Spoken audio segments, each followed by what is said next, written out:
It's not just lawmakers on the ballot in these midterms, because states have also been taking up some pretty big issues in referendums. Florida voters poised to approve a measure that would restore the voting rights of Floridians with a felony conviction of murder or even felony sexual offenses. That's getting a lot of notice. And in North Carolina, people voting on whether to start requiring a photo ID in order to vote in person. A big issue. Right now, it appears voters are leaning yes on that as well.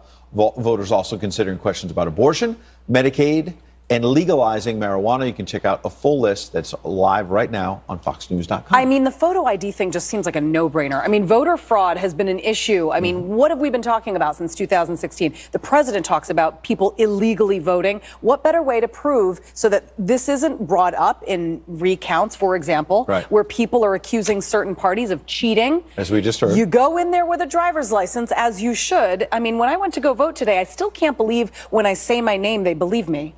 And I don't go in. They know you're from TV. No, they do not. Oh, no. I live in New York. I hide. No, I'm just kidding. All right. Well, a little bit. You don't have to hide. We love you. President Trump will still have pull over the Senate, as we mentioned, with the GOP retaining control and, in fact, increasing seats. Just how many more seats he'll have in the Senate, we're still trying to figure out. A lot of races out west still playing out as they will, but there could be a battle ahead as the Democrats take hold of the House for the first time in 8 years. Joining me live now from our Washington Bureau to break down what all this means for the president's legislative agenda, Mark Lotter, former press secretary to Vice President Mike Pence, and liberal commentator and Professor Jason Nichols. Good evening, good morning to both of you. Good morning. Good to see you, Ed. Mark, let's start with you. What do you think is the path forward for the president? We just heard talk about maybe there'll be a lame duck session when he still has, after the election and before the new Congress is sworn in, maybe get Paul Ryan to pass some more initiatives. But beyond that, into January, with a Democratic House and now a bolstered Republican majority in the Senate, what's the path forward for the president? I think the path forward for the president is full steam ahead. He will continue to outline his policies, call on Congress to act. The question is going to be, will he have Democrats break with their tradition here of the last 2 years and actually come to the table and work with the president? I mean, let's remember, the president offered them significant concessions to get an immigration deal, including fixing the problem with the Dreamers, and he agreed to what they wanted to do. Wasn't good enough. There was no deal. He asked for infrastructure. There was still no deal. So it's going to determine whether Nancy Pelosi can figure out how to govern rather than just how to campaign. There is a difference, and we'll see if it plays out. Jason, what about that? I was just asking Jamu Green about it, and your party has been talking resist for almost 2 years now. You're going to have responsibility to govern at least one chamber. Are the Democrats up to the task? Absolutely. I think that they're very much ready to govern. I think that we can actually make a deal on things like infrastructure. There are other things that I think we will not come to a consensus on, and that, with Republicans, like immigration. We think a wall is wasteful, so I don't think that that's going to happen. And I think that this was a good night for Democrats. We're in a good position right now. We're going to see more diversity in Congress than we've seen in a long time or ever.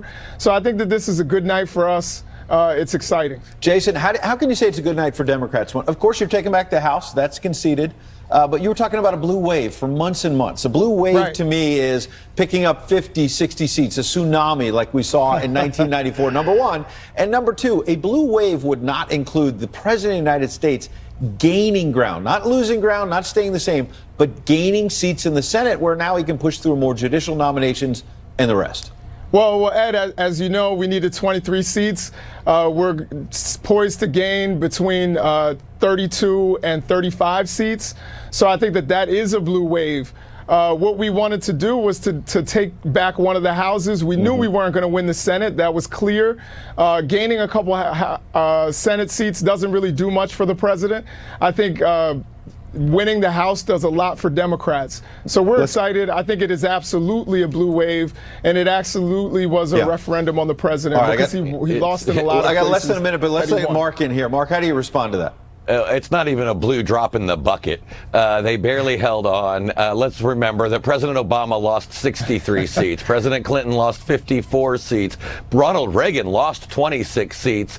We're talking about much more along the lines of what Reagan saw than we are under the losses under President Obama, President Clinton. And by the way, all of those presidents went on to be reelected handily 2 years later. I think the biggest lesson we take away from today is that Hollywood and the liberal elites came up with a big goose egg.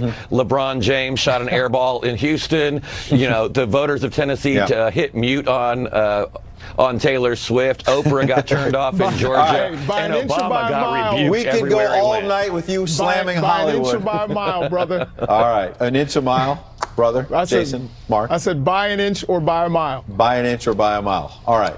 Both of you, we're going to ponder that the rest of the night. All right, by an inch, by a mile. We're going to take a look at the Senate.